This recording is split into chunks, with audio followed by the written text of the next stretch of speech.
As I sat in church and I first saw about India and how Brookwood was getting involved with the children in India, you know, I kind of figured, well, there's a lot of hurting children there, and there's a lot of hurting children in this country too. But once I went to India and I visited with these children and saw what they were living through, you know, it just really touched my heart.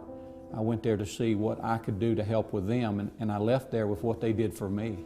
There was one particular instance in the biggest home, in the apartment building where we have about 700 children, that really touched me, and it was a little girl that I called Princess. I don't know her name, but when she was 3 years old, her mother beat her and threw her on the trash dump to die. Threw her with the pigs. The pigs just running around eating the trash, and this little girl's crying, laying in the trash dump, and her mother did not want her back. And Praveen saw the little girl, picked her up, and found her mother and said, "What do we do with your child? What's wrong?" And the mother said, "I don't want her.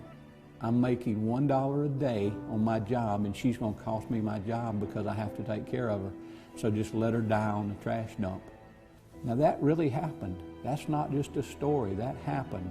And I sat with that little girl on my lap and just rejoiced in the fact that Brookwood cared enough to take these kids in. And they're changing. And this little girl would sing, and she would dance, and she would jump around there and love on you and hug you. And it was just amazing to see that little girl and where she came from, dying on a trash dump. And because of Brookwood and the money that's been given to these kids are coming back to life, and they're learning that Jesus is the real cause of it all.